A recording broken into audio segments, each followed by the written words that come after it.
Que Dieu vous bénisse au nom merveilleux de notre Seigneur et Sauveur Jésus-Christ. Amen. La semaine passée, nous avons vu un enseignement qui avait pour thème les paresseux et les fainéants dans les églises.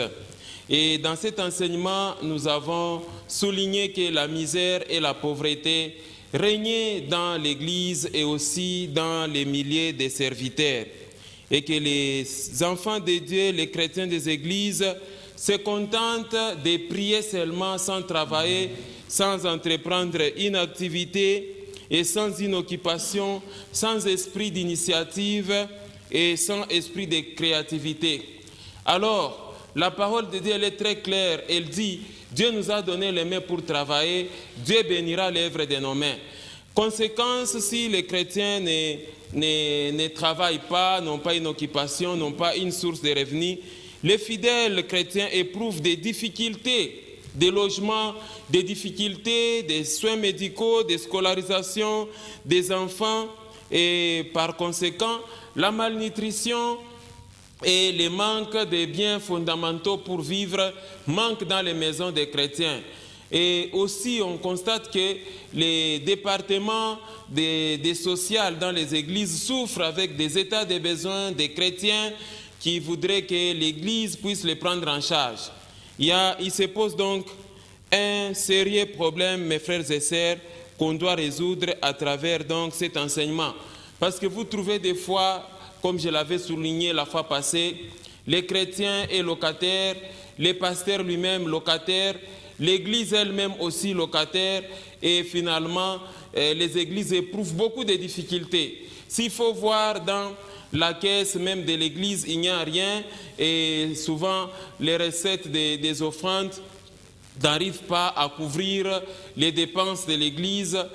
Et donc, l'Église est en souffrance. Pourquoi? Parce que la majorité des chrétiens aussi sont marqués par la crise financière, par la pauvreté et par la misère. Il y a un problème. Est-ce que j'ai parlé à quelqu'un? Donc, on a l'impression, comme je l'avais dit la fois passée, que les chrétiens de nos jours vivent dans la mendicité et dans la pauvreté. Et on avait lu les livres des psaumes, chapitre 37, verset 15, qui montre une situation contradictoire par rapport à ce que les chrétiens vivent. Regardez, j'ai été jeune, j'ai vieilli, et je n'ai point vu le juste abandonné, ni sa postérité mendiant son pain. Amen, amen. Amen.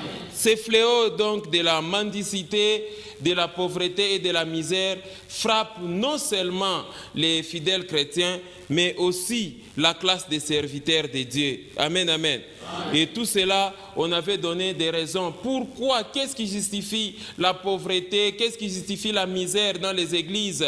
La réponse se situe à 3 niveaux. Soit c'est la sorcellerie, les liens familiaux, soit encore ce sont les alliances familiales. Tout ça, ça fait partie des raisons. La deuxième raison, soit c'est la vie des péchés, parce que quand vous menez aussi une vie des péchés, c'est que vous n'avez pas Dieu avec vous. Est-ce que j'ai parlé à quelqu'un? Mais à toutes ces raisons, on avait aussi ajouté une troisième raison, c'est la paresse et la fainéantise. Voilà pourquoi on a parlé la fois passée de la paresse et de la fainéantise, où des chrétiens paresseux et fainéants, des chrétiens qui se contentent seulement à prier, mais refusent de travailler, refusent d'entreprendre une activité ou d'avoir une occupation ou une source de revenus. Est-ce que j'ai parlé à quelqu'un? Ces fléaux-là, comme je le disais, ils frappent aussi des serviteurs de Dieu. Amen, amen. Amen. Voilà pourquoi aujourd'hui, j'ai jugé bon de continuer avec la même série d'enseignements. Cette fois-ci, nous allons voir aujourd'hui comme thème la paresse et la fainéantise au sein des serviteurs de Dieu. Amen. La paresse et la fainéantise au sein des serviteurs de Dieu. C'est le thème que nous allons développer, toi et moi, aujourd'hui. Amen, amen. Amen. Il y a beaucoup de catégories de serviteurs. Vous trouverez des serviteurs de Dieu disposant de moyens et d'autres n'en disposent pas. Est-ce que j'ai parlé à quelqu'un? Alors, comment expliquer qu'il y a des serviteurs qui ont des moyens et d'autres n'en ont pas? Quelqu'un comprend ça? Amen. Il y a des fois des serviteurs de Dieu aussi qui n'ont pas d'activité, qui n'ont pas d'autres sources de revenus que l'Église. Amen, amen, amen. Et si l'Église n'a pas de recettes suffisantes, si l'Église, la majorité des chrétiens n'ont pas de moyens, ce sont des chômeurs. Ce qui fait que le pasteur aussi est condamné aussi à souffrir comme ces fidèles chrétiens. Est-ce que j'ai parlé à quelqu'un? Voilà pourquoi, mon frère, ma sœur, quand je te donne cet enseignement, ou toi, en tant que serviteur de Dieu, ce n'est pas pour se moquer de vous, mais c'est plutôt pour vous réveiller de votre sommeil. Pourquoi? Parce qu'il y a certains serviteurs qui manifestent la paresse et la fainéantise. Est-ce que j'ai parlé à quelqu'un? Et notre verset de base était dans le livre des Proverbes, chapitre 21, verset 25. La Bible dit ceci: les désirs du paresseux les tuent, parce que ses mains refusent de travailler. Amen, amen. Amen. C'est ce refus de travail, ce refus-là d'aller chercher des contrats ou d'entreprendre une activité ou d'avoir un esprit de créativité qui fait qu'aujourd'hui, non seulement les chrétiens sont dans la pauvreté et la misère, mais aussi les serviteurs de Dieu. Alors cet enseignement vous touche, vous serviteurs de Dieu aujourd'hui. Si vous constatez que vous avez de la paresse et de la fainéantise, que cet enseignement puisse vous aider aujourd'hui. Est-ce que j'ai parlé à quelqu'un? Amen. Notre enseignement aura 4 parties. Je vais essayer d'aller très rapidement. Dans la première partie de notre enseignement, nous verrons un bref aperçu sur les concepts paresseux et fainéants. C'est juste un rappel. Deuxième partie, les caractéristiques d'un serviteur paresseux et fainéant.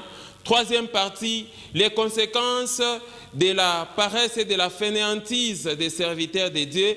Et quatrième partie, nous allons voir comment les serviteurs de Dieu peuvent sortir de la paresse et de la fainéantise. Amen, amen. Amen. Voilà donc les parties de l'enseignement. Serviteurs de Dieu, je vous prie de me suivre attentivement afin que vous puissiez comprendre aussi que vous avez aussi droit de travailler. Vous avez droit aussi d'avoir une source de revenus. Est-ce que j'ai parlé à quelqu'un? Amen. Commençons avec la première partie de notre enseignement. Bref rappel des concepts paresseux et fainéants. Amen, amen. Amen. La paresse, mon frère, ma sœur, et la fainéantise ne devaient pas avoir de la place dans la vie des serviteurs de Dieu. Amen, amen. Amen. Parce que si un serviteur de Dieu est paresseux et fainéant, il risque de tomber dans l'escroquerie et dans la malhonnêteté. Si la fainéantise et la paresse est en train de régner au sein de la classe des serviteurs de Dieu, c'est alors qu'on tombe dans des fausses prophéties et dans beaucoup de choses que je vais essayer d'expliquer ça. Amen, amen. Amen. Vous serez un serviteur mendiant, vous serez un serviteur escroc, vous serez un serviteur qui invente des prophéties, un vendeur des visions ou encore des prières qui constituent maintenant des marchandises. Vous allez même désacraliser la fonction des serviteurs de Dieu. C'est comme ça un serviteur de Dieu ne doit pas être un paresseux et un fainéant. Est-ce que j'ai parlé à quelqu'un? Amen. Commençons rapidement avec le concept paresseux. Je voulais juste rappeler parce qu'on avait vu ça aussi la fois passée. Les concepts paresseux, on commence d'abord par la paresse du latin picrisia, qui signifie disposition qui porte à éviter l'effort, à négliger de remplir ses obligations, à se complaire dans l'oisivité, tendance à éviter toute activité, à refuser tout effort consenti par tout homme ordinaire, disposition habituelle à ne pas travailler, négligence des choses qui sont de devoir, ou encore amour exagéré du repos, du loisir, tranquillité du corps et de l'esprit, ou encore la lenteur anormale. Amen, amen. Amen. Voilà donc ce qu'on entend par le concept paresse. Donc, la paresse, c'est ce refus-là de travailler. Est-ce que j'ai parlé à quelqu'un? Comment on avait défini la fois passée le concept paresseux? Le concept paresseux, nous avons dit, il vient du mot grec okneros. Okneros qui signifie qui montre habituellement de la paresse, qui évite l'effort et aime la facilité, ou encore qui n'aime pas le travail. Amen, amen. Amen. Alors voilà ce que ça signifie le mot paresseux. Et il apparaît régulièrement dans les livres des Proverbes. Lisons Proverbes chapitre 20 au verset 4. Vous allez voir quelque chose. Regardez, à cause du froid, les paresseux ne labourent pas. À la moisson, ils voudraient récolter, mais il n'y a rien. Amen, amen. Amen. C'est comme ça que les paresseux se trompent. Ils pensent qu'en croisant les bras, en croisant les mains, la manne va tomber du ciel, comme c'était dans le cas des enfants d'Israël dans le désert. Non. Est-ce que j'ai parlé à quelqu'un? Aujourd'hui, nous sommes appelés à travailler. Souvenez-vous, c'est ce qu'on avait dit à Adam. C'est à la sueur de ton front que tu feras quoi? Que tu feras quoi? Que tu mangeras. Amen, amen. Amen. Alors, que signifie le concept fainéant? Il faut que vous puissiez aussi comprendre ce concept. Le concept fainéant, il est tiré de deux mots. Fait et néant. Il signifie personne qui ne fait rien faire, personne qui n'a rien à faire, ou encore personne qui refuse de travailler, ou personne qui refuse l'effort. C'est ça, et donc les fainéants. Amen, amen. Amen. Donc, mes frères et sœurs, la paresse et la fainéantise apportent beaucoup de malheur dans les familles des serviteurs de Dieu, dans les familles des pasteurs, des apôtres, tout ça. ça apporte beaucoup de malheur. Ça apporte la pauvreté, la fainéantise et la paresse. Ça apporte la pauvreté et la misère dans les familles des serviteurs de Dieu. Et la parole de Dieu met en garde tous les serviteurs de Dieu contre la paresse et la fainéantise. Dieu nous a donné des mains. Dieu a donné les mains aux serviteurs de Dieu, non seulement pour annoncer la bonne nouvelle, mais aussi pour travailler et faire leur propre bonheur. Est-ce que j'ai parlé à quelqu'un? Amen. Et non pas commencer à considérer l'Église comme votre unique source de revenus. Amen, amen. Amen. Et si l'Église est remplie de chrétiens qui n'ont pas assez de moyens, donc alors toi aussi, les serviteurs de Dieu, attends-toi à une vie de pauvreté, ce qui n'est pas bon. Est-ce que j'ai parlé à quelqu'un? Amen. Passons rapidement à notre deuxième partie. Ça, c'était que les rappels. Amen, amen. Amen. Passons à notre deuxième partie de l'enseignement. Nous allons voir les caractéristiques d'un serviteur de Dieu paresseux et fainéant. Quelles sont les caractéristiques d'un serviteur de Dieu paresseux et fainéant? C'est ce que nous allons voir avec vous dans cette deuxième partie de l'enseignement. Amen, amen. Amen. Mes frères et sœurs, nous allons essayer de vous donner un peu quelques indices, quelques caractéristiques ou encore le mode de vie d'un serviteur de Dieu paresseux et fainéant. Et vous, en tant que chrétien, il faut aussi exhorter les serviteurs de Dieu parce qu'au-delà d'être pasteur, d'être, je ne sais pas moi, prophète, ce sont aussi des chrétiens comme vous. Amen, amen. Amen. Ils ont aussi les mêmes défis, ils ont besoin de manger, ils ont besoin de scolariser leurs enfants, ils ont besoin des fois des soins médicaux, ils ont besoin de logements, ainsi de suite. Quelqu'un comprend ça? Amen. Un serviteur de Dieu a besoin aussi de réunir les fondamentaux pour vivre. Est-ce que j'ai parlé à quelqu'un? Amen. Alors, quelle est la première caractéristique d'un serviteur de Dieu paresseux et fainéant? Amen, amen. Amen. La première caractéristique d'un serviteur paresseux et fainéant, c'est que les serviteurs de Dieu paresseux et fainéants se lancent dans la création des églises pour des raisons lucratives, c'est-à-dire pour chercher seulement l'argent. Quelqu'un comprend ça?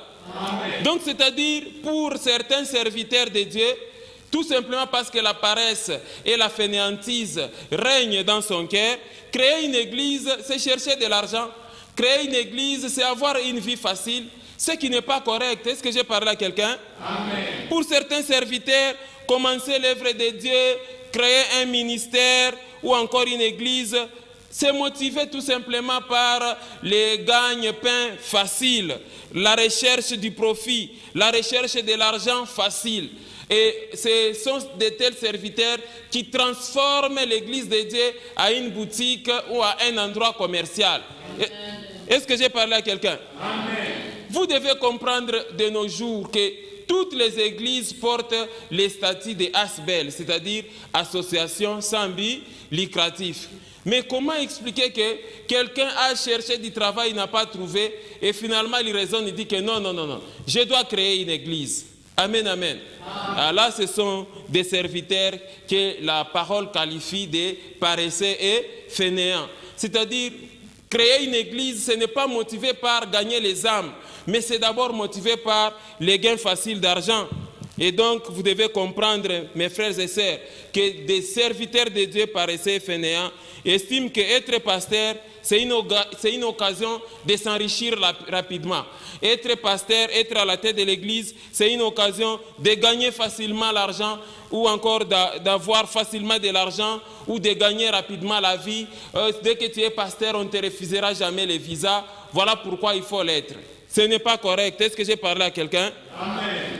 Les pasteurs qui sont marqués par la paresse et la fainéantise, ils se lancent dans les implantations massives des églises et ils sont motivés par les dîmes, les offrandes, les aumônes, les libéralités qui seront données par les chrétiens, ce qui n'est pas correct. Est-ce que j'ai parlé à quelqu'un? Amen. Pourquoi introduire des sectes alors que votre motivation c'est de se retrouver dans la vie?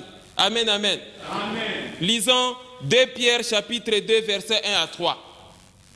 Regardez, il y a eu parmi les peuples de faux prophètes Et il y aura de même parmi vous des faux docteurs qui introduiront des sectes pernicieuses et qui, régnant les maîtres qui les a rachetés, attireront sur eux une ruine soudaine. Verset 2.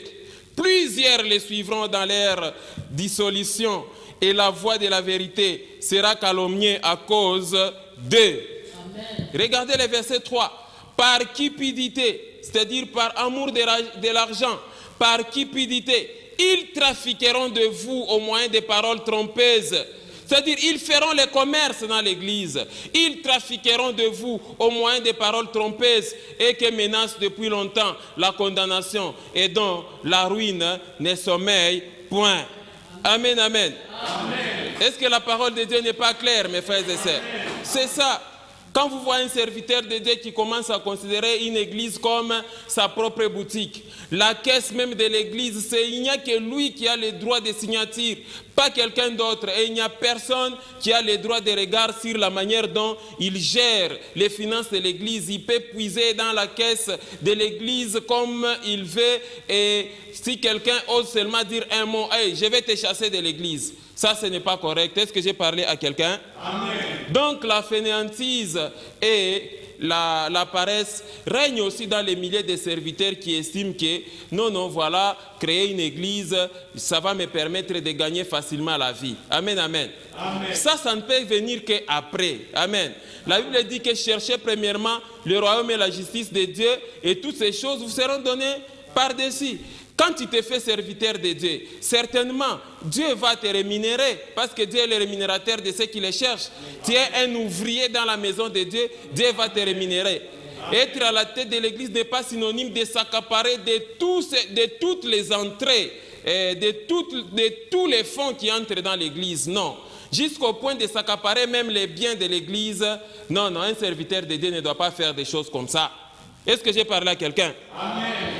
Deuxième caractéristique d'un serviteur de Dieu paresseux et fainéant, c'est que les serviteurs de Dieu paresseux et fainéants sont cupides. Ils ont un amour exagéré de l'argent. Amen, amen. Amen. C'est là où il faut voir un serviteur de Dieu fainéant et paresseux. Il aime l'argent plus que l'évangile. Il aime l'argent plus que Dieu lui-même. Si dans les offrandes il n'y a rien, il se fâche. Amen, amen. Le serviteur de Dieu, paresseux et fainéant, aime trop l'argent et il a tous les jours les regards plongés dans les offrandes et les dîmes. Quelqu'un comprend ça? Amen. Et il conditionne les prières par des actions de grâce. Ils inventent des messages prophétiques et des vaines visions. Quelqu'un comprend ça? Amen. Ils aiment bien réclamer le droit des prédicateurs. Partout là où ils sont invités pour aller prêcher, directement, il appelle son collègue pasteur que non, tu me réserves aussi les droits des prédicateurs. Amen, amen. Amen. Et ils aiment bien des appels de fonds intempestifs. Amen. Un pasteur qui est marqué par la paresse et la fainéantise, on ne peut pas terminer le culte sans appel de fonds. Quelqu'un comprend ça? Amen. Des appels de fonds intempestifs qui obligent les fidèles chrétiens à sceller les messages, à sceller les prières, à donner de l'argent que non, voilà, c'est pour payer les synthétiseurs. Et quand on te donne l'argent, on ne voit pas les synthétiseurs être achetés. Ce qui n'est pas correct. Est-ce que j'ai parlé à quelqu'un? Amen. Les serviteurs de Dieu, paresseux et fainéants, savent distinguer les gros poissons et les petits poissons dans l'église. Amen. Amen. Est-ce que c'est normal ça, que parmi tes fidèles, qui est maintenant des gros poissons et des petits poissons? On dit non, ça ce sont des chrétiens frétins. Il ne faut même pas prier pour eux. Il ne faut pas prier pour des chrétiens frétins. Il faut prier pour les gros poissons. Ce n'est pas correct. Est-ce que j'ai parlé à quelqu'un? Amen. Il catégorise les gros et les petits poissons et à temps et à contre-temps, les serviteurs paresseux et fainéants demandent l'argent aux gros poissons et les serviteurs cherchent qui va commencer à m'habiller, qui va commencer à payer des bijoux pour madame mon épouse. Frère, il n'y a rien chez moi à la maison, vous me regardez seulement comme ça. Amen. Lisons 1 Thessaloniciens chapitre 2, versets 3 à 5. L'apôtre Paul a interdit ces choses. Regardez 1 Thessaloniciens chapitre 2, versets 3 à 5. Car notre prédication n'est reposée ni sur l'erreur, ni sur le motif impur, ni sur la fraude. Ça, c'est Paul qui explique ça. Regardez le verset 4. Mais selon que Dieu nous a jugés dignes de nous confier l'évangile, ainsi nous parlons non comme pour plaire à des hommes, mais pour plaire à Dieu qui sonde nos cœurs. Lisez attentivement ce verset 5. L'apôtre Paul dit ceci à l'église des Thessaloniciens. Jamais en effet nous n'avons usé des paroles flatteuses. Comme vous le savez, jamais nous n'avons eu la cupidité pour mobile. Dieu en est témoin. Quelqu'un comprend ça? C'est-à-dire, il n'était pas motivé par l'amour de l'argent. C'est-à-dire, quand nous sommes venus vous prêcher la parole, on n'attendait pas l'argent de votre part. Non, nous sommes venus vous donner l'évangile. C'est comme ça, il dit, jamais nous n'avons eu la cupidité pour mobile. Dieu en est témoin. Amen, amen. Amen. Il ne faudrait pas que ta présence à l'église en tant que serviteur de Dieu soit motivée par l'argent ou le partage des offrandes qui se feront après le culte. Non. Est-ce que j'ai parlé à quelqu'un? Donc, pour ne pas, des fois, pour ne pas léser les gros poissons, les serviteurs de Dieu marqués par la fainéantise et par la paresse essayent de sélectionner les messages. Il dit non, si je prêche comme ça, non, mes partenaires risquent de fuir. Alors, si tes partenaires, là, les gens là que tu appelles gros poissons dans ton église, ce sont des impudiques. Donc, tu n'enseigneras jamais l'impudicité dans ton église. Amen, amen. Amen. Si c'est là que tu appelles que non, ce sont mes gros poissons parce qu'ils payent beaucoup de dîmes, ce sont des ivrognes dans ton église, tu n'enseigneras jamais. Tu n'interdiras jamais l'ivrognerie dans ton église que non, tu vas léser les gros poissons.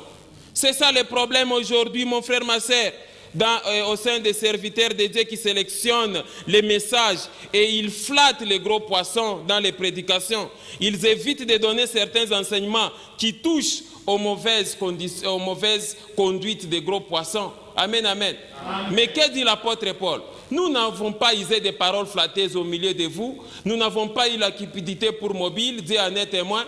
Pourquoi commencer à caresser les mâles parce que c'est un riche de ton église qui te donne l'argent et tu commences à les caresser? Essaie de parler avec sa femme. Il te dira que non, ce monsieur ici, il est dans les boissons. Il cherche par exemple, à installer une deuxième femme et une troisième femme, tout ça. Et quand la maman vient te donner ce rapport, il dit, ah maman, laissez ça. Tout ça, les serviteurs de Dieu est ivre par les dîmes et offrandes données par ces messieurs-là. Ce n'est pas correct. Est-ce que j'ai parlé à quelqu'un? Passons rapidement à la troisième caractéristique des serviteurs de Dieu paresseux et fainéants. C'est que les serviteurs de Dieu paresseux et fainéants n'aiment pas le travail. Amen, amen. Amen. Il y a des serviteurs de Dieu qui ne travaillent pas, il y a d'autres qui sont des chômeurs, qui n'ont aucune activité. Qu'à cela ne tienne, il n'y a pas de problème. J'aimerais que vous puissiez, que je puisse vous expliquer au moins deux distinctions. Amen, amen. Amen. La première distinction, c'est quoi? C'est que ce sont des serviteurs de Dieu à temps plein à l'église. Qui est le serviteur de Dieu à temps plein à l'église? C'est-à-dire, il n'a pas d'autres activités que celles liées à l'église. Amen. Amen. L'église est son unique source de revenus. Mais il ne doit pas tout confisquer. Est-ce que j'ai parlé à quelqu'un? Il se remet à sa communauté qui doit fixer son salaire mensuel. Ça ne signifie pas que quand tu travailles à temps plein, ou bien parce que c'est toi qui as créé cette église-là, c'est fini, tout l'argent c'est pour toi. Toutes les entrées de l'église c'est pour toi. Non. Amen, amen. Amen. L'argent appartient à l'église et toi qui travailles à temps plein, tu te donnes un salaire minimum. Quelqu'un comprend ça? Amen. Mais ce qui complique ici, c'est qu'aujourd'hui, il y a des serviteurs qui s'accaparent de tous les comptes de l'église. Lui seul a le droit de signature sur les comptes et après les cultes, il prend les paniers de l'offrande. Il remet à madame son épouse, allez, va avec l'offrande à la maison. Il n'a de comptes à rendre à personne. Ça crée des problèmes. Est-ce que j'ai parlé à quelqu'un? Amen. Alors, À propos du temps plein, j'insiste, il faut se donner un salaire minimum. Quelqu'un comprend ça? Amen. Généralement, si c'est en communauté, ce n'est pas un problème. C'est la communauté qui vous amène à temps réel un salaire. Par exemple, chaque Levant, vous avez un salaire qui vient de la communauté. Bon, les gens aujourd'hui créent leur propre communauté, eux-mêmes sont des représentants, eux-mêmes gèrent les comptes de l'Église. Ça devient difficile de faire la distinction entre l'argent de l'Église et son propre argent. C'est comme si les pasteurs ou les serviteurs de Dieu dans les libérales, il se paie lui-même comme il veut, il gère la caisse de l'Église comme il veut. Non, est-ce que j'ai parlé à quelqu'un? Même si c'est toi qui as créé l'Église, même si c'est toi les visionnaires ou les premiers représentants, attention, l'argent de l'Église, ce n'est pas ton argent. Quelqu'un comprend ça? Amen. Alors, il y a aussi des serviteurs à temps partiel de l'Église. Des serviteurs à temps partiel à l'Église, c'est la deuxième distinction. Ça, c'est pour des serviteurs qui, en dehors de l'Église, possède une activité professionnelle. Il peut être un médecin, il peut être un commerçant, il peut être un maçon, il peut être un chauffeur, un journaliste. Il possède aussi une source de revenus. Si un serviteur de Dieu possède une source de revenus, il n'a pas droit de consommer la dîme. Est-ce que j'ai parlé à quelqu'un? Il n'a pas droit de consommer la dîme et offrande. Et comme je vais encore expliquer dans les prochains enseignements, toutes les dîmes de l'Église, ça ne signifie pas que non, ça appartient exclusivement aux serviteurs de Dieu, aux pasteurs. Non. Amen, amen. Ce sont les recettes de l'Église dans lesquelles les pasteurs vont commencer à puiser aussi mensuellement, parce que même les serviteurs de Dieu doivent apprendre aussi à avoir les calculs en tête, que j'ai mon salaire à telle date et il sait comment les gérer. Est-ce que j'ai parlé à quelqu'un? Amen. Quelqu'un m'a expliqué une histoire, là, un pasteur arrive à son chantier et quand les maçons et les ouvriers commencent à demander, mais boss, tu vas nous laisser comme ça, il dit, c'est mercredi, il faut attendre l'offrande de dimanche, alors le lundi je viendrai avec l'argent. Quel amusement de l'argent avec l'argent de Dieu, ça? Est-ce que j'ai parlé à quelqu'un? Amen. Lisons 2 Thessaloniciens chapitre 3, versets 10 à 12. Regardez ce que Paul est en train de dire ici. Est-ce que j'ai parlé à quelqu'un? Amen. Lisons attentivement ces passages. Car lorsque nous étions chez vous, nous vous disions expressément que si quelqu'un ne veut pas travailler, qu'il ne mange pas non plus. Verset 11. Nous apprenons cependant qu'il y en a parmi vous quelques-uns qui vivent dans les désordres, qui ne travaillent pas, mais qui s'occupent des futilités. Verset 12. Nous invitons ces gens-là et nous les exhortons par le Seigneur Jésus-Christ à manger leur propre pain en travaillant comment? Paisiblement. Amen, amen. Amen. Oui, l'apôtre Paul, il travaillait, il était faiseur de tentes.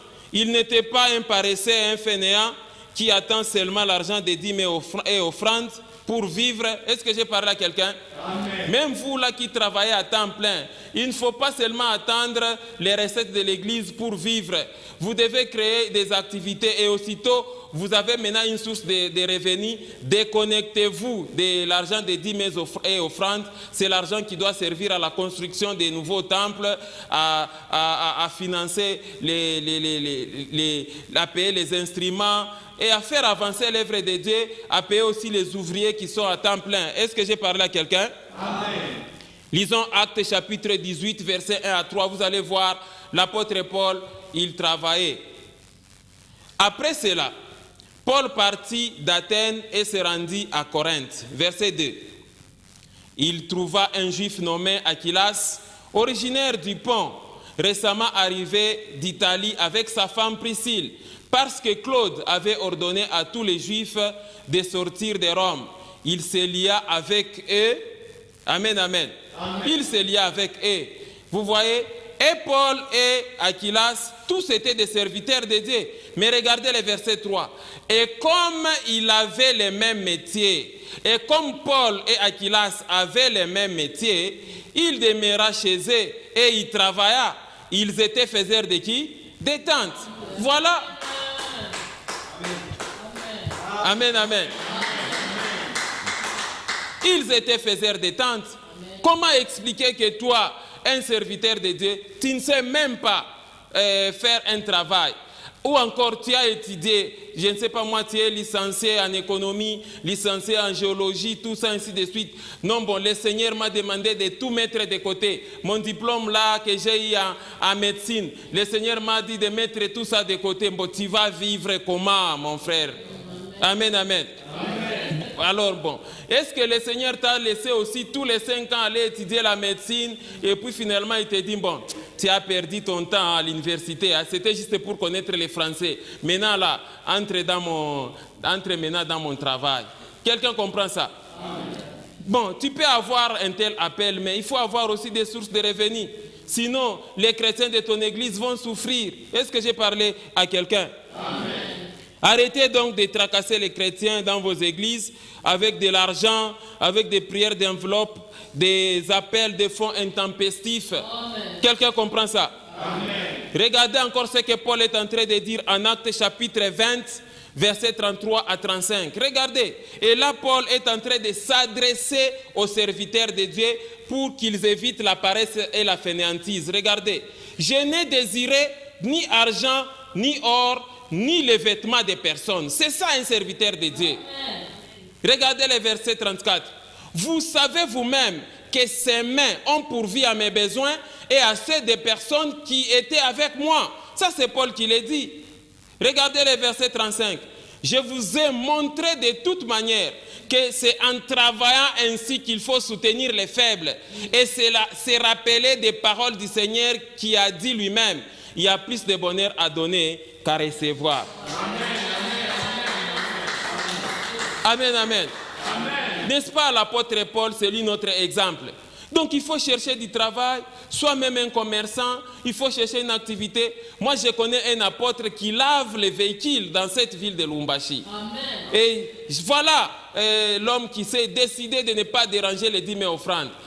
Il arrive des fois, je me dis, bon, un pasteur qui récupère tout l'offrande après le culte, mais quand il dépose, lui, quand c'est le moment des offrandes, il part aussi, il dépose dans l'offrande, alors qu'il va encore récupérer pour bouffer. Ça n'a pas de sens? Est-ce que j'ai parlé à quelqu'un? Quatrième caractéristique, c'est que les serviteurs de Dieu, paresseux et fainéants, aiment la gratuité et la prise en charge en tout. Amen, amen. Amen. Les serviteurs de Dieu qui sont des paresseux et des fainéants utilisent leur position et leur fonction non seulement pour gagner les pains, mais aussi pour avoir la gratuité et la prise en charge en tout, pour exploiter les fidèles chrétiens pour vivre. C'est ça le problème.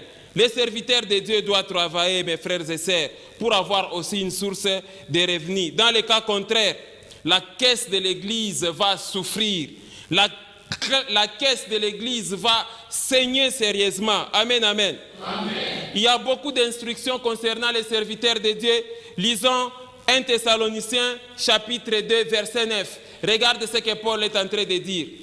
Vous vous rappelez, frères, notre travail et notre peine, nuit et jour à l'œuvre pour n'être à charge à aucun de vous.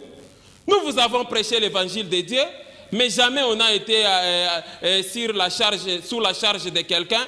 Vous ne voyez pas ces passages-là? Amen, amen. Voilà pourquoi la classe là des ouvriers de l'église, pasteurs, apôtres, prophètes, évangélistes et tout ça, vous devez aussi tout faire pour entreprendre des activités et commencer à travailler. Sinon, vous serez les mendiants aussi. Est-ce que j'ai parlé à quelqu'un? Vous allez vivre dans la mendicité et c'est ça qui fait même des fois les conflits dans les églises. Quand les diacres passent par là, ils commencent à regretter que non, l'homme de Dieu a tout pris. Le visionnaire a pris tout l'argent. Est-ce qu'il ne nous a même pas partagé? Il ne pense même pas aux anciens. Et comment expliquer que est-ce que le pasteur adjoint aujourd'hui a eu quelque chose dans les offrandes? Il dit non. Le pasteur titulaire est venu là, il a tout pris, il est parti avec ça à la maison. C'est ça qui crée aujourd'hui les conflits dans les églises, vrai ou faux? Est-ce que j'ai parlé à quelqu'un? Le chômage, la pauvreté et la misère dans la vie des serviteurs de Dieu plonge les pasteurs à exiger des chrétiens de l'argent, des offrandes, des actions de grâce. Ça crée des divisions, quelqu'un qui se fâche pour dire non, non, je vais commencer aussi mon église. Amen, amen. Amen. Lisons aussi 2 Thessaloniciens, chapitre 3, versets 7 à 9. Ça, ce sont des instructions de Batumishi. Vous, les serviteurs de Dieu, il faut chercher du travail. Regardez, vous savez vous-même comment il faut nous imiter, car nous n'avons pas vécu parmi vous dans les désordres. Verset 8. Nous n'avons mangé gratuitement les pains des personnes, mais dans le travail et dans la peine, nous avons été nuit et jour à l'œuvre pour n'être à charge à aucun de vous. Quelqu'un voit le passage? Verset 9. Ce n'est pas que nous en eussions le droit, mais nous avons voulu vous donner à nous-mêmes un modèle à faire quoi? À imiter. Amen, amen. Amen. Donc si réellement vous êtes un véritable serviteur de Dieu qui cherche à servir Dieu dans les ministères, commencez à chercher une activité, une source de revenus, au lieu de ne dépendre que de votre petit panier là. Est-ce que j'ai parlé à quelqu'un? Sinon, toutes les charges du serviteur seront déchargées sur l'église et les fidèles. Tu passes à une boutique d'un fidèle, là tu dis, frère, donnez-moi aussi une veste. Quand un serviteur, un fidèle chrétien va à Dubaï, amenez-moi aussi 3 vestes, frère, parce que quand je prêche avec la veste que tu m'as achetée là, tu seras béni. Amen, amen. Amen. Quand vous avez ciblé quelques frères qui ont des boutiques et des alimentations, c'est fini. L'homme de Dieu commence à passer seulement par là, pour commencer seulement à récupérer ce qu'il faut récupérer. Est-ce que j'ai parlé à quelqu'un? Voilà pourquoi dans cette ville, c'est rempli des prophètes, des apôtres et des pasteurs qui n'ont pas d'église fixe, mais qui tournent seulement dans les magasins. Dans les magasins, des gens en train de prophétiser, ils ramassaient quelque chose. Oh, moi, c'est le prophète tel, mais vous avez quelle église? Quelle est votre église d'attache? À part aller dire aux commerçants dans leur magasin que non, il y a un serpent devant ta boutique. Oh, voilà, on a volé tes clients. Oh, voilà, tes voisins là ont des fétiches pour attirer les clients. Toi, tu n'as pas. Oh, tu vois la maman là qui est dans telle porte dans la galerie. C'est elle qui est en train de te combattre. C'est elle qui fait ceci, tout ça. Bon. Toi, les prophètes là, au-delà même d'aller créer des désordres dans des familles, tu vas aller suivre encore les commerçants et les commerçantes, aller créer encore des désordres. Ça, c'est la paresse, c'est la fainéantise. Va travailler, va chercher du travail, sois même un convoyeur, sois même un receveur d'un bus. Est-ce que j'ai parlé à quelqu'un? Amen. Cinquième caractéristique d'un serviteur de Dieu paresseux et fainéant, c'est que les serviteurs de Dieu paresseux et fainéants se croient être plus sages et acceptent difficilement aussi les reproches. Et il décrète souvent des jeûnes, mais en secret, et il mange. Amen, amen, amen. Ça, c'est la caractéristique des serviteurs de Dieu, des pasteurs et des apôtres, ainsi de suite, des fainéants et des paresseux. Il te dit, voilà, 40 jours de jeûne et prière, mais lui, il te mange tous les jours. Amen. Madame, son épouse, lui donne à manger tous les jours. Amen, amen, amen. Amen. Il n'écoute rien, il n'écoute aucun conseil. Moi, je ne comprends pas pourquoi, par exemple, cette histoire ici des pasteurs qui sont dans les bus, des longs trajets. Eux-mêmes, d'ailleurs, ils se donnent des coups là-bas au niveau des arrêts Likasi. Quand c'est un mini-bis, non, c'est son collègue pasteur qui va entrer là-bas. Quand c'est un grand bis, un bis rosa, là, c'est lui. Ils se donnent même des coups, ils s'échangent des coups. Vous faites la honte. Est-ce que j'ai parlé à quelqu'un? Et quand vous entrez dans un bus, vous ne prêchez pas autre chose que les accidents. Pour faire peur aux voyageurs, comme ça les voyageurs vont vous donner l'argent. Ce qui n'est pas correct. Amen, amen. Amen. Prêchez Jésus-Christ alors, et ou encore, bon, si à supposer qu'il n'y aura pas l'offrande qui va passer, est-ce que les pasteurs, on va encore les voir dans les bus? Voilà le problème. Chaque matin, vous êtes dans les arrêts des bus pour prêcher la parole aux gens qui voyagent.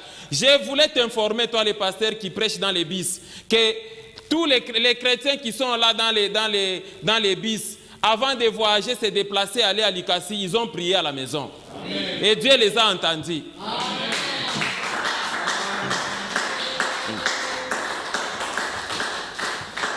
Si vous croyez que c'est faux, ce que je suis en train de dire, parmi les bis là que tu as des fois accompagnés jusqu'à descendre à Kawama, il y a des bis des fois qui ont connu des accidents, même si tu as prié pour eux. Vrai ou faux? C'est ça. C'est Dieu qui protège, ce n'est pas ta prédication là en commençant de la ville jusqu'à Kawama ou bien sur la route Kasumbalesa, en commençant de la ville jusqu'à, je ne sais pas moi, au niveau de Kisanga et puis tu descends. C'est cette prédication là qui va protéger les gens. Non. Est-ce que j'ai parlé à quelqu'un? Proverbe chapitre 26, verset 13. Les paresseux se croient plus sages que cet homme qui répond avec bon sens. Amen, amen. C'est ça le problème. Je me demandais si les compagnies d'aviation avaient aussi donné cette latitude-là à un pasteur d'entrer sans rien payer, sans payer les billets. Ha. On allait assister à des combats de pasteurs à l'aéroport. Amen, amen. Quand c'est un petit porteur qui arrive, alors non, moi je n'entre pas dans les petits porteurs. Et s'il s'agit d'un grand Boeing, là, il dit, ah, voilà, comme ça c'est moi qui vais aller jusqu'à Kinshasa. J'ai parlé à quelqu'un. Il y a beaucoup de caractéristiques des pasteurs fainéants et paresseux. La liste n'est pas exhaustive, mais passons au troisième point, les conséquences. Les conséquences de la paresse et de la fainéantise des serviteurs de Dieu. Amen, amen. Amen. La paresse et la fainéantise au sein des serviteurs de Dieu ont les mêmes conséquences, les conséquences similaires à celles qu'on observe aussi chez les fidèles chrétiens qui sont paresseux et fainéants. Et la fois passée, je vous ai présenté les tableaux. Voilà ce qui peut arriver comme conséquence si le serviteur de Dieu est paresseux et fainéant. Premièrement, c'est la pauvreté, la misère et la mendicité. Et c'est comme ça que Proverbe 23 dit, n'aime pas le sommeil de peur que tu ne deviennes pauvre. Ouvre les yeux, tu seras rassasié de pain. Deuxièmement, c'est l'esclavage et la dépendance. Les désirs du paresseux le tuent, parce que ses mères refusent de travailler. Proverbe 21, verset 25. C'est la deuxième conséquence. 3. Ça empêche les serviteurs de Dieu. Ça empêche l'accomplissement des promesses de Dieu dans la vie du serviteur. C'est comme ça que Proverbe 12, 24 dit, la main des diligents dominera, mais la main lâche sera tributaire. Amen, amen. Amen. Amen. Autre conséquence, c'est que ça rend sombre l'avenir des serviteurs quand les serviteurs de Dieu manifestent la paresse et la fainéantise. Ça rend sombre l'avenir des serviteurs de Dieu. C'est comme ça, Juge 18, 9 dit, allons, répondit-il, montons contre eux, car nous avons vu les pays et voici, il est très bon. Quoi? Vous restez sans rien dire? Ne soyez point paresseux à vous mettre en marche pour aller prendre possession de ces pays. Et enfin, 5, la paresse et la fainéantise rendent difficile la vie des serviteurs ainsi que de son entourage. C'est ce que Proverbe 10, 26 dit, c'est que le vinaigre est aux dents et la fumée aux yeux, tel est le paresseux pour celui qui l'envoie. Amen, amen. Amen. Jésus-Christ nous a envoyés, donc il ne faut pas être paresseux et fainéant. Est-ce que j'ai parlé à quelqu'un? Autre conséquence, dès que la paresse est en train de régner dans la sphère des serviteurs de Dieu, premièrement, c'est la division et la multiplicité des églises. Amen, amen. Amen. C'est ça, comme j'ai expliqué là au début, des serviteurs de Dieu qui sont paresseux et fainéants sont dans les implantations des églises. Ils sont dans les églises pour diviser les gens, pour diviser les familles, et ils sont prêts à créer d'autres églises et se faire visionnaires, se faire représentants. C'est ça la conséquence quand il y a la paresse et la fainéantise au sein des serviteurs de Dieu. Lisons 1 Corinthiens chapitre 11, versets 18 à 19, vous allez comprendre quelque chose. Regardez. Et d'abord, j'apprends que lorsque vous vous réunissez en assemblée, il y a parmi vous des divisions. Et je le crois en partie. Verset 19. Car il faut qu'il y ait aussi des sectes parmi vous, afin que ceux qui sont approuvés soient reconnus comme tels au milieu de vous. Amen, amen. Amen. C'est ça. Aujourd'hui, les gens se divisent. Des serviteurs entre eux se divisent. À la base, c'est quoi? La distribution d'argent, la distribution des dîmes et offrandes. On se dit que non. Le visionnaire, il a déjà verrouillé les domaines des dîmes et offrandes. Tous les gros poissons, il a déjà donné des instructions que non, vous viendrez me donner vos enveloppes seulement moi, dans mon bureau. Il ne faut pas mettre ça dans les paniers pour que les autres ne voient pas. Ça crée des conflits. Amen, amen. Amen. Il arrive des fois, c'est les pasteurs adjoints ou encore les diacres tels ou bien les anciens tels, ils vont aller suivre les patrons de l'église pour dire, tu as donné au visionnaire combien d'argent comme dîme? Non, je lui ai remis $10,000. C'est vrai, oui. Et tous les autres commencent à attendre que les visionnaires puissent leur donner quelque chose. L'argent est parti sans trace. Les visionnaires à tout prix. Est-ce que j'ai parlé à quelqu'un? Et les autres vont observer pendant longtemps l'égoïsme du visionnaire. Et finalement, ils vont se décider que non, quittons, faisons aussi notre église. C'est ça le problème. Est-ce que j'ai parlé à quelqu'un? Le lendemain encore, tel a donné quel dîme? $5,000. Dans les mains de qui? Non, dans les mains du représentant seulement, c'est tout. Dans les mains du pasteur seulement. Bon, espérons que le pasteur va aussi nous donner quelque chose.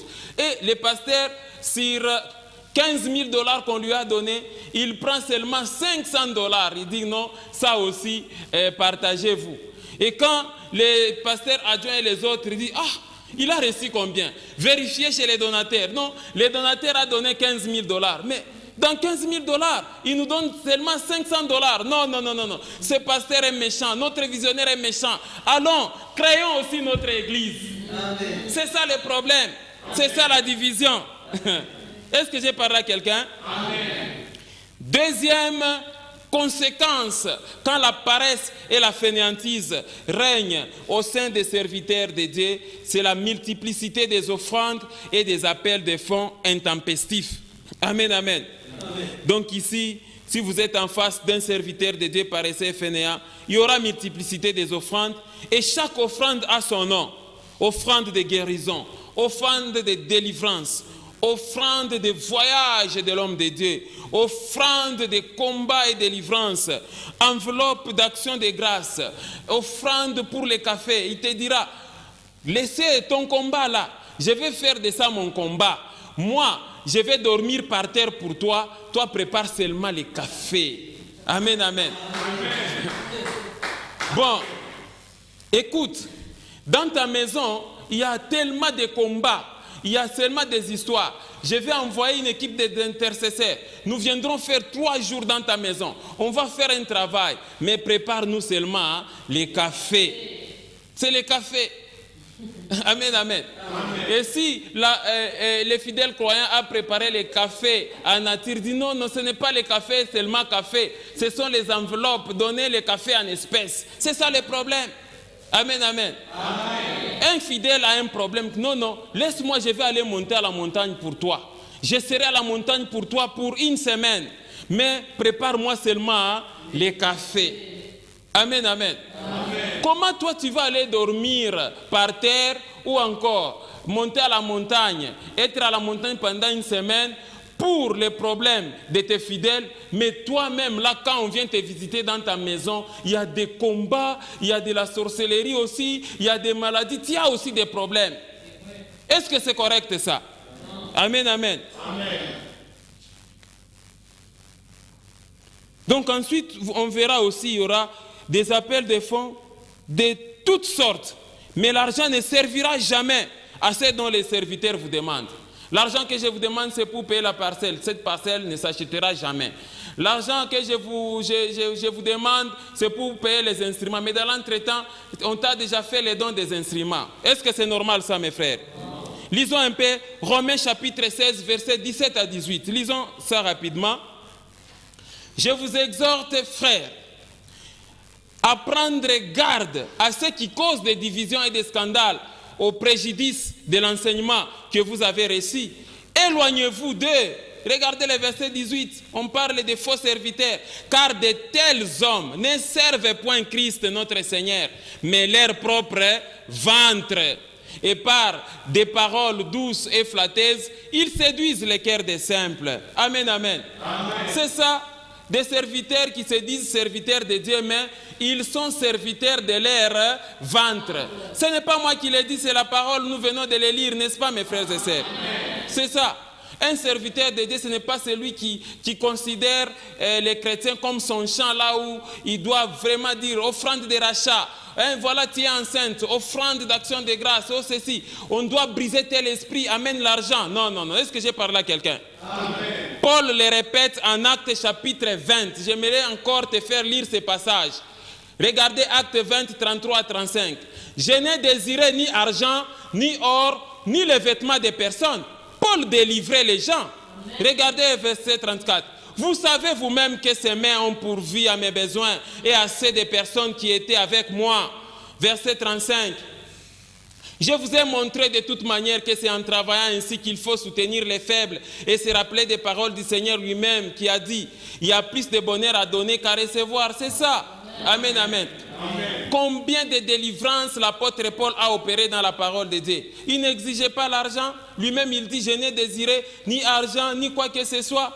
Mais je ne sais pas, les serviteurs de Dieu aujourd'hui, marqués par la paresse et la fainéantise, cherchent à faire voir les chrétiens que non, non, ta délivrance est conditionnée par l'argent. L'État amène l'action de grâce qui te fait mal au cœur.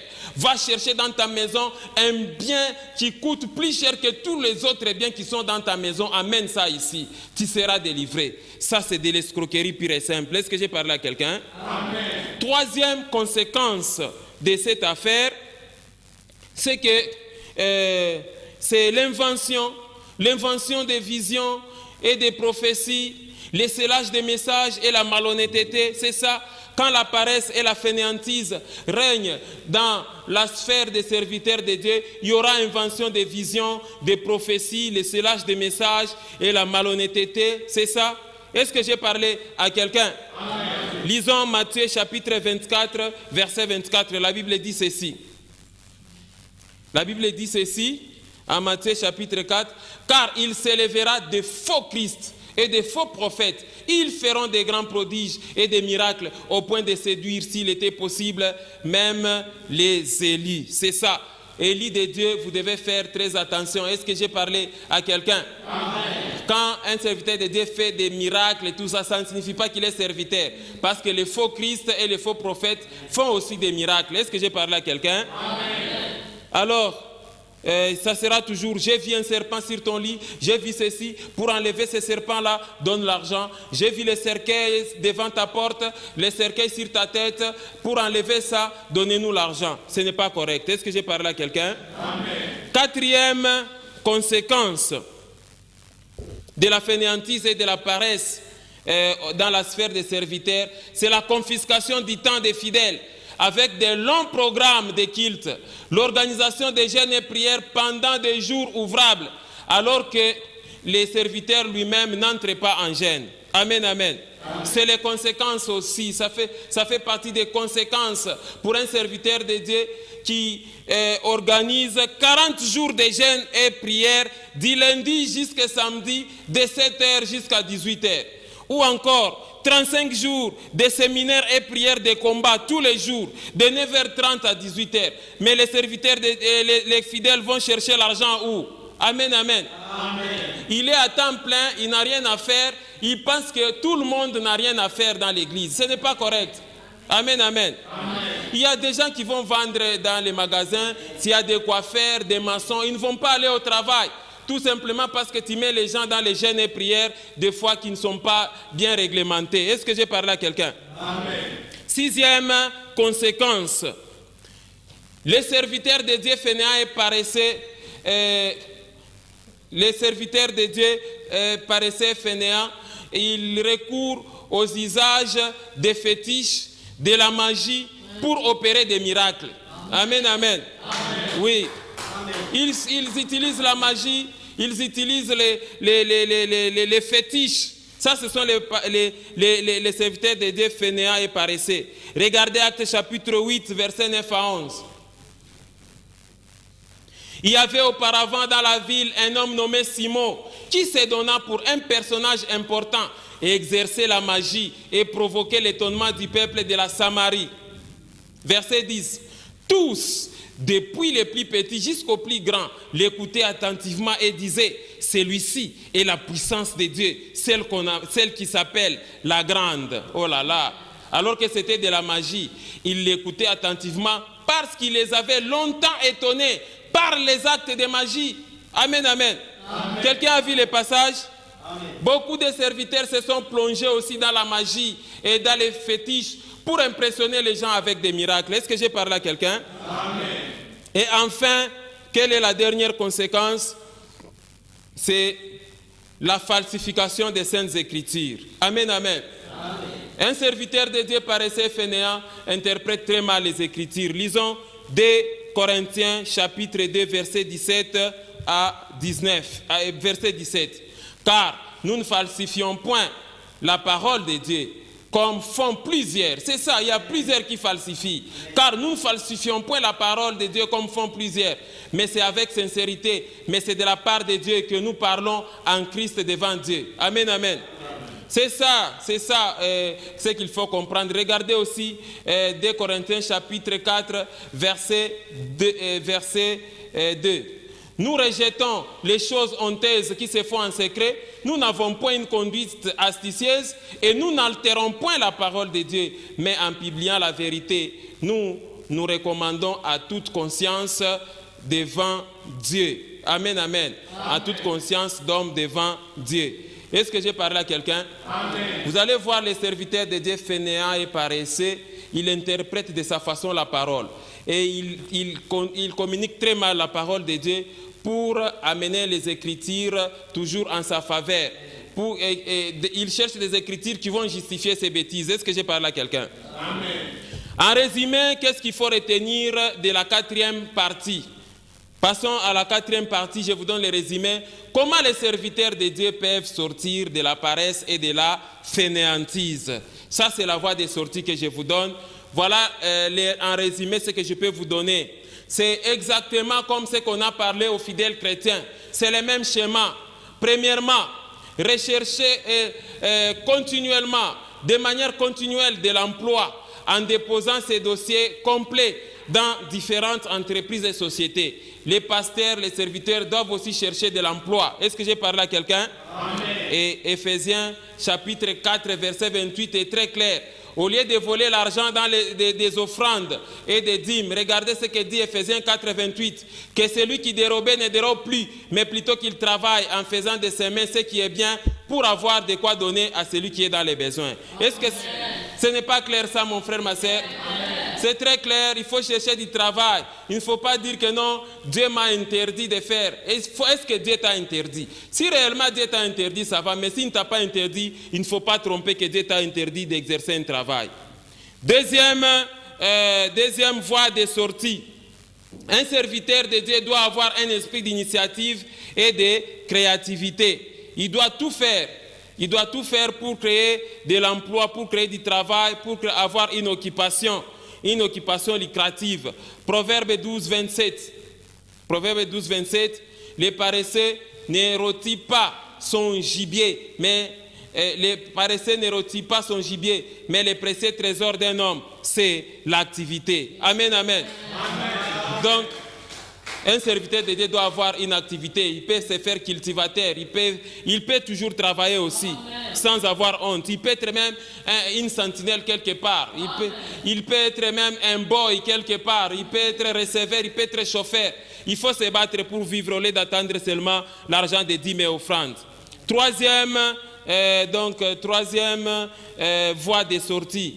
Il doit exercer une activité lucrative, le commerce, les affaires, les trafics, ou encore il peut apprendre un métier. Amen, amen. Amen. Ça ne t'empêchera pas d'être pasteur. Quatrièmement, il doit être prêt à tous travaux. Amen, amen. Amen. Il doit être prêt à tous travaux. Être prêt à tous travaux bien sûr, selon Dieu, sans rien négliger. Quelqu'un comprend ça? Amen. Lisons 1 Thessaloniciens chapitre 4, versets 11 à 12, très très rapidement. Je clôture l'enseignement. Et à mettre votre honneur à vivre tranquille, à vous occuper de vos propres affaires et à travailler de vos mains, comme nous vous l'avons recommandé. Verset 12. En sorte que vous vous conduisez honnêtement envers ceux du dehors et que vous n'ayez besoin de personne. C'est ça. Il faut travailler. C'est le 1 Thessaloniciens est très clair. Occupez-vous de vos propres affaires, travaillez de vos mains. Lisons Proverbes chapitre 14, verset 23. La Bible dit ceci. Tout travail procure l'abondance, mais les paroles en l'air ne mènent qu'à la disette. Amen, amen, amen. Donc, en bref, mes frères et sœurs, chers serviteurs, la parole de Dieu vous met en garde sur la fainéantise et la paresse. Ça vous met en garde contre la fainéantise. Dieu n'a pas fait les serviteurs de Dieu pour qu'ils galèrent dans la misère et la pauvreté, ou qu'ils végètent sans produire aucun fruit, mais pour qu'ils se servent de ses mains et de l'intelligence qu'il lui a donnée pour produire de bonnes choses. Est-ce que j'ai parlé à quelqu'un? Et enfin, il y a des serviteurs de Dieu qui ne pratiquent pas la parole. C'est comme ça que la 5e clé, chercher Dieu dans la foi, la sanctification et la prière. Si toi, les serviteurs de Dieu, tu ne pratiques pas, c'est qu'est-ce qui va arriver? C'est ça la conséquence. Est-ce que j'ai parlé à quelqu'un? Voilà donc, mes frères et sœurs, ce qu'un serviteur de Dieu doit faire. Est-ce que j'ai parlé à quelqu'un? Que Dieu vous bénisse au nom de Jésus. Voilà l'enseignement. Que Dieu vous bénisse. Serviteur de Dieu, tu m'as suivi dès aujourd'hui. Prends la décision et corrige-toi dans la conduite. Est-ce que j'ai parlé à quelqu'un? Amen. Amen.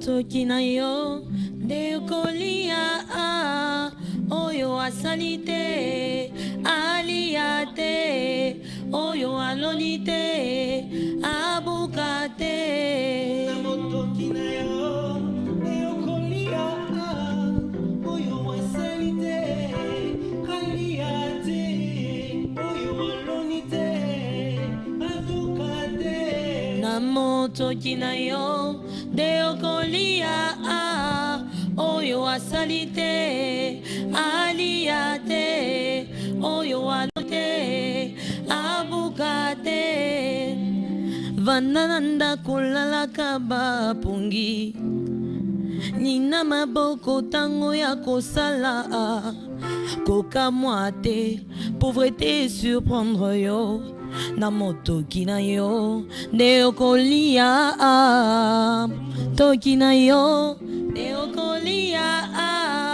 oyo asali te alia te oyo aloni te abuka te